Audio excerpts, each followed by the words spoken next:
नागपुर के अंबाझरी उद्यान से लगकर डॉक्टर अंबेडकर सांस्कृतिक भवन था, उसे गैरकानूनी तरीके से ढहाने के मामले में अंबाझरी पुलिस थाने में messrs Garuda amusement park company के संचालकों एवं अधिकारियों के खिलाफ मामला दर्ज किया है। जिचकार द्वारा मामले को खारिज कराने की कोर्ट से की गई अपील भी खारिज हो गई है। मैं डॉक्टर सरोज आगला हूँ। यहाँ जो महिला धरना आंदोलन चालू है अंबाझरी में, हमारे डॉक्टर अंबेडकर भवन बचाओ कृति समिति की तरफ से, तो वहाँ मुझे लगता है कि 4 महीने होने को आ रहे हैं। हम सभी महिलाएं वहाँ डटी हुई है और हमारी कुछ समिति के कुछ लोग यानी कोर्ट भी चले गए और जो ये उसमें ये जो गुनहगार है जिन्होंने ये स्मारक उद्ध्वस्त किया है, उनके खिलाफ उन्होंने वो कोर्ट में पिटीशन दायर की थी और उसका रिजल्ट तो 2 तारीख को ही आ चुका था। लेकिन फिर भी इन्होंने यहाँ अंबाझरी पुलिस स्टेशन के जो पुलिस निरीक्षक है, उन्होंने उनके खिलाफ कुछ भी एक्शन नहीं ली और वो डिले किया। 2-4 दिन डिले करने के वजह से वो रिव्यू पिटीशन उन्होंने कोर्ट में फिर से दायर किया। तो फिर ये जो हमारे कोर्ट में गए थे गजघाटे जी गोस्वामी जी, तो ये फिर से इन्होंने उसके ऊपर एक्शन ली, पिटीशन दायर की फिर से। तो अभी तो हाँ फेवर जब भी यानी हमारे फेवर में रिजल्ट था, अभी हमारे फेवर में रिजल्ट है। तो अभी पुलिस स्टेशन ने उनके खिलाफ एफआईआर दर्ज कराने का ये कॉपी भी दिखाई आपको अभी।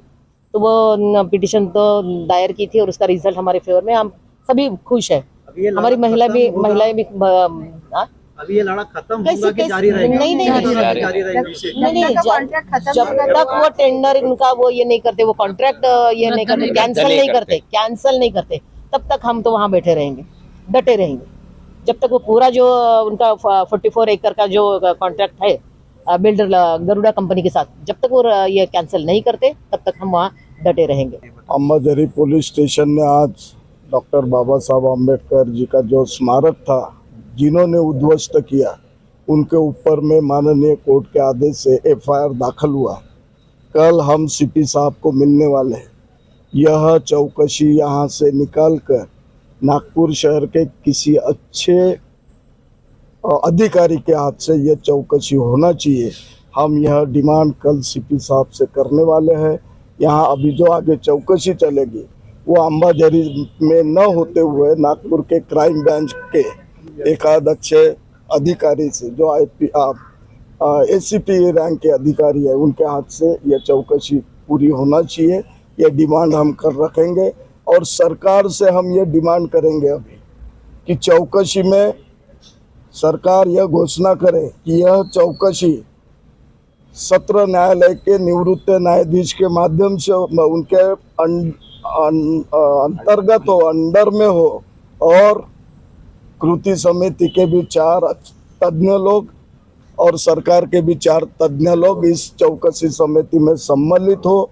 यह हम सरकार से डिमांड करेंगे और सीपी साहब से यह डिमांड करेंगे की यहाँ से चौकशी निकालकर एसीपी रँक के अधिकारी के हात में दी। माननीय कोर्टाच्या न्यायालयानंतर सुद्धा एफआयआर दाखल करण्यासाठी जे काही उशीर झाला, या मागचे कारण आम्ही माननीय सीपी साहेबांना सांगणार आहोत, त्यांच्या कानावर ही गोष्ट सांगणार आहोत। आम्ही हा निवेदन दिलेला आहे आणि उद्या परत का डिले झाला, का आम्हाला एवढं संघर्ष करावं लागते, या गोष्टीचं सर्व आम्ही माननीय सीपी साहेबांना सांगणार आहोत आणि ही चौकशी या पोलीस स्टेशनमधून काढून एसीपी रँकच्या एखाद्या अधिकाऱ्यांना द्यावं अशी आमची मागणी करणार। कारण उशीर झाला हे तुम्हालाही माहीत आहे, कशामुळे झाला, काय झालं, काय अर्थकारण होतं, राजकारण होतं, हे आम्ही आता वरिष्ठांना सविस्तरपणे याची माहिती देणार। ते आता आम्ही सीपी साहेबांशी भेटूनच या सर्व गोष्टीवर आम्ही आता सखोल चर्चा करू आणि सरकारशी सुद्धा या प्रश्नावर आम्ही चर्चा करू। सर, ये जो अंबाझरी गार्डन का जो मुद्दा अभी चालू है, एक्चुअली ये जो ज़मीन है 44 एकर्स ज़मीन है। 44 एकर्स ज़मीन में एनएमसी की 24 एकड़ ज़मीन थी और एमटीडीसी की 19 एकर्स। तो एनएमसी ने एमटीडीसी को 24 एकड़ ज़मीन हैंडओवर की। हैंडओवर करने के बाद में एमटीडीसी ने ये जो 44 एकर्स जो लैंड है, एक गरुड़ा कंस्ट्रक्शन कंपनी को लीज के ऊपर भी दिया। 2017 में 1 रुपये के ऊपर में उसके लिए लीज तय की गई फॉर द पीरियड ऑफ 30 साल। 30 साल के लिए, और उसके बाद में 2019 को 99 साल के लिए फिर से लीज कराएगी। वो लीज़ में स्पेसिफिकली ये लिखा गया था कि वह यहाँ पे जो भी कंस्ट्रक्शन होगा, रिन्यूएशन होगा, तो ये इसके लिए इनकी परमिशन, गवर्नमेंट की परमिशन लेना ज़रूरी है। लेकिन हमें पता चला है कि कुछ दिन पहले गरुड़ा कंस्ट्रक्शन ने आजू बाजू में जो सराउंडिंग दी कंपाउंड, वहाँ पे टीन के शेड लगाए, और टीन के शेड लगाने के बाद वहाँ पे जो डॉक्टर बाबा साहब अम्बेडकर भवन था, वो भवन को डिमोलिश करा दिया गया। एक्चुअली डिमोलिश करने की भी कोई परमिशन उन्होंने नहीं ली। हमारा यही कहना था कि डिमोलिश करने के पहले कंसर्न अथॉरिटी से कंसेंट लेना चाहिए था।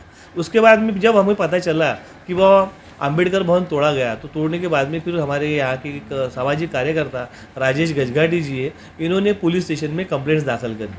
कंप्लेंट्स दाखिल करने के बाद में उन्होंने पुलिस वालों ने कोई एक्शन नहीं ली। एक्शन न लेने के बाद में फिर से उन्होंने एक एप्लीकेशन डिस्ट्रिक्ट कलेक्टर के पास में दी। डिस्ट्रिक्ट कलेक्टर ने अहवाल मंगवाया। अहवाल मंगवाने के बाद में गरुड़ा कंस्ट्रक्शन ने वहाँ पे मेंशन करके दिया कि ये जो भवन था, ये भवन जो स्टॉर्म आया था, यानी स्टॉर्म में गिर गया। जब पहले के फोटोग्राफ्स, एग्जिस्टेंस के फोटोग्राफ अभी के पहले का, पहले डेमोलिशिंग होने के पहले के फोटोग्राफ्स और अभी के फोटोग्राफ जब हमने देखे, जब हमने कोर्ट को बताया, कि कोर्ट को बताने के बाद में वो इसमें क्लियरली दिख रहा था कि ये जो एग्जिस्टेंस बिल्डिंग है और ये वाली पुरानी बिल्डिंग है। जब पुलिस वालों ने कोई एक्शन न लेने के बाद में फिर हमें ऐसा पता चला, अभी हमने फिर कोर्ट में केस दाखिल करे, एक 156(3) के अंतर में डायरेक्शन दो पुलिस वालों को कि इनके अगेंस्ट में गुना दाखिल करा। जो कलेक्टर ने जो अहवाल मंगवाया था, उन्होंने उसमें गरुड़ा ने बताया था कि ये वाली वादड़ से, स्टॉर्म से गिर गई।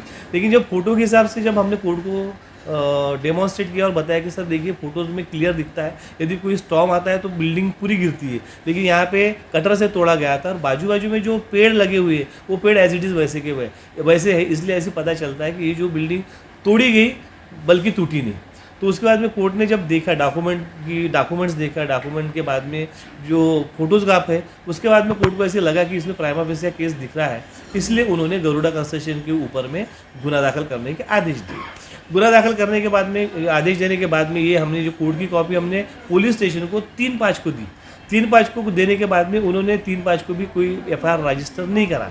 उसके बाद में 4 तारीख को उन्होंने उसमें से 4 लोगों में से नरेंद्र जिचका, जिन्होंने सेशन कोर्ट में रिवीजन दाखिल करी, और रिवीजन दाखिल करने के बाद में उसके लिए कम से कम 4-5 दिन पैरवी चली, और पैरवी चलने के बाद में नीचे के कोर्ट ने दिया हुआ ऑर्डर लीगल है या इलीगल है, ये ऑर्डर पास करना था। तो इसीलिए जो रिवीजन दाखिल होगी, वो रिवीजन, उनकी वाली रिवीजन में कोई तथ्य न होने की वजह से जो डिवीज़न खारिज की गई, और नीचे का कोर्ट जो नीचे का कोर्ट जो था, नीचे के कोर्ट ने दिया हुआ ऑर्डर वो साबित बराबर है करके माना गया। उसके बाद में जब ये रिवीजन डिसमिस हुई, तो कल शाम में, यानी कल 15 तारीख को अंबाझरी पुलिस ने उन लोगों के अगेंस्ट में FIR दाखिल करा। इसमें कुछ अरेस्ट करेंगे? नहीं, FIR दाखिल करने के बाद में अभी हमें पता ऐसे चला है कि FIR दाखिल करने के बाद में चारों लोग सेशन कोर्ट में एंटीसिपेटरी बेल के लिए अप्रोच हो गए।